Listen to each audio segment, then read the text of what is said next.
And we're back. Part 3. So, yeah. So, yes. This Millcast has become the longest Millcast so far. Anyway, back to our discussion. Okay, we already discussed the situation around my suggested test academic building, the Sullivan Harrow Hall, and stuff about that. Go back to part 2 of this if you want to hear that. Now, what about the other areas, the residential halls? Well, generally, it seems to be that there's seating scattered all over the place in Millsapps, and, well, they're there. Now, some of them are intelligent spots, while others just seem to be random and without any thought to accessibility and usability. But seating is already there. So whatever test site for the south side you would want to use, try to find it close to seating that's already there, and that's distant enough to pull smokers away from the buildings, enough that smoke doesn't enter the buildings or enter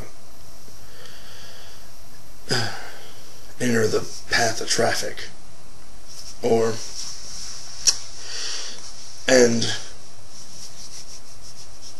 so we got the seating there, and if you don't have any shade, then maybe either if you can find any that's not being used. If you can find any that's not being used at the moment, you can just move it over there. If not, I guess you would have to buy something, I suppose. An umbrella, or I don't even know what else you could put like that. But yeah. And similarly for north side, and I would say run this test no later than the end of next fall semester. Then you will have you will get either 3 answers. Generally, some might have little details about them, but the answers will be generally in these 3 categories. A,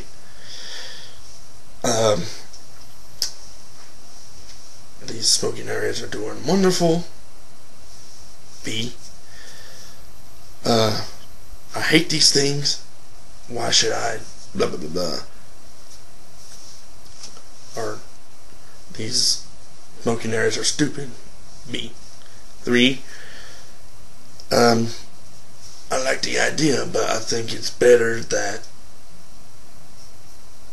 either they're too far away or too close. One of those.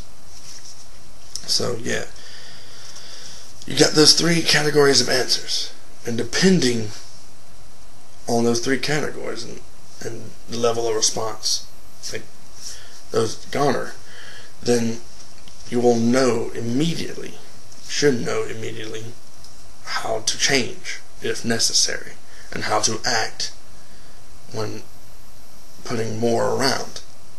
Now, this is something you also have to understand.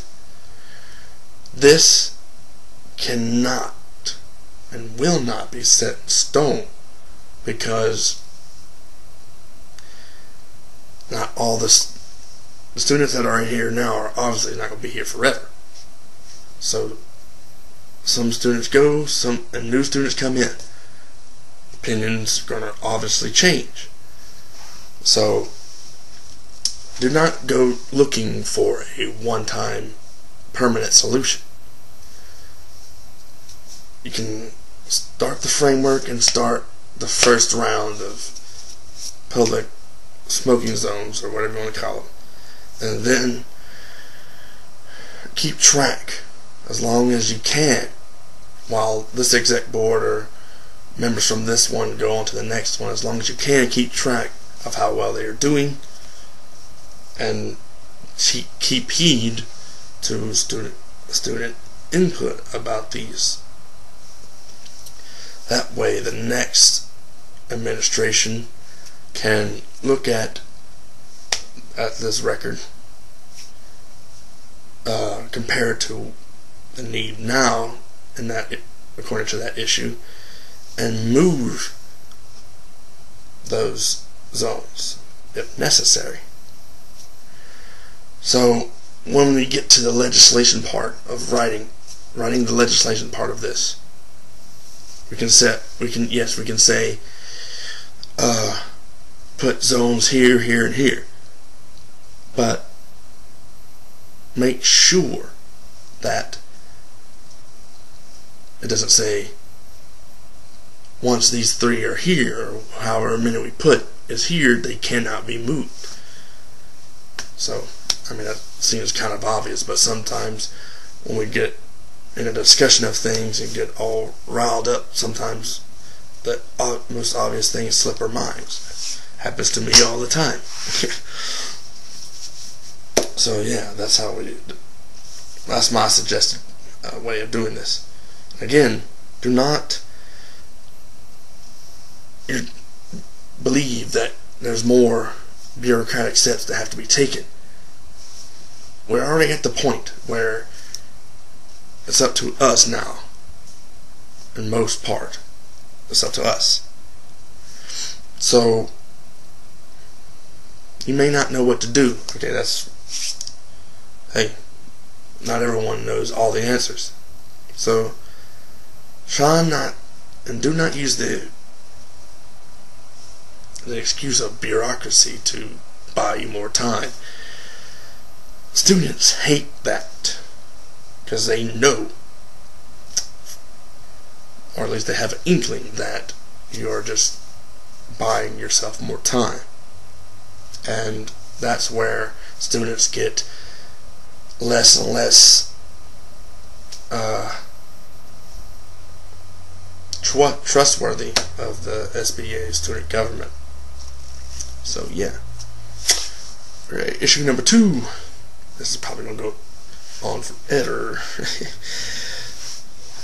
Issue number 2. They discuss green initiative things like a rooftop garden on the roof of the AC. Yeah. Reasons for this? They say it attracts more students because of sustainability. Improves insulation. And I can't remember the other one. Sorry. But there was another one. But okay.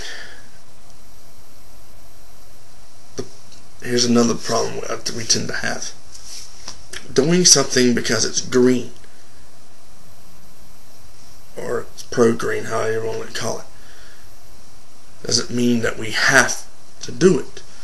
For example, a couple of weeks ago we passed what's called the Reuse the News legislation, which purchased newsstands to go inside the CAF and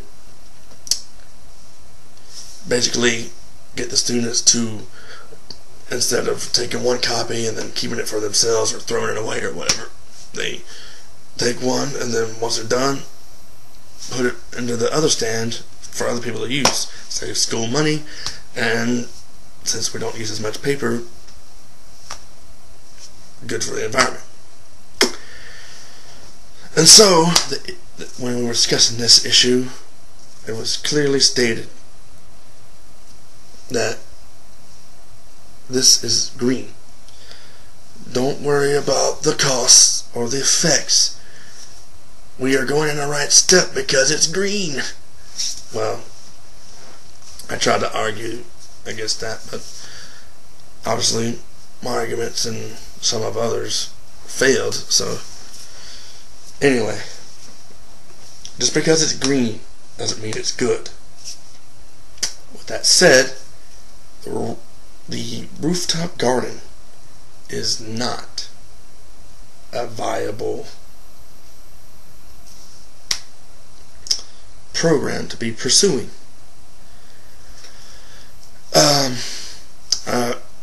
Of course, I don't really know how many people are interested in this outside of the Green Initiative group, but I really don't see how students would be attracted to this. Number one,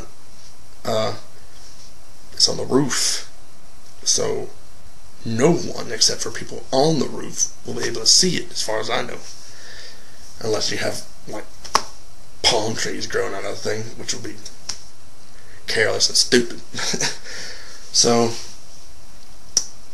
yeah, so students won't be actually seeing this unless they're on the roof, which generally I don't think the prospective students would be going onto the roof of a college their first day to that college ever, being, oh yeah, we went to the roof, sweet.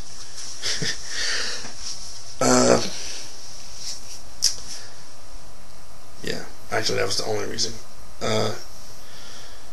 So I think really we should not be wasting our time and money and effort on this particular project, because it's not really going to benefit the college or even the green movement at all.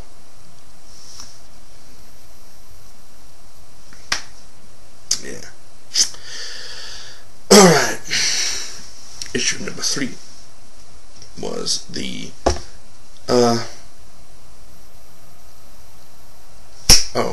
one of the other Green Initiative issues that were pretty good. That was pretty good, sorry. Excuse my grammar. Was the idea to use double-sided printing paper. Because our classes really demand us to print a lot of stuff, whether it be sources for our papers, the papers themselves, or whatever our classes demand. And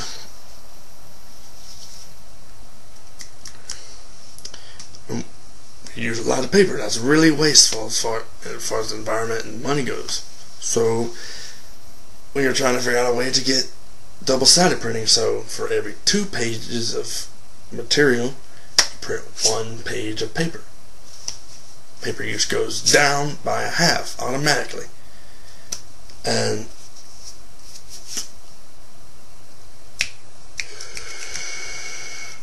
ink use is still the same, so you don't have to worry about that.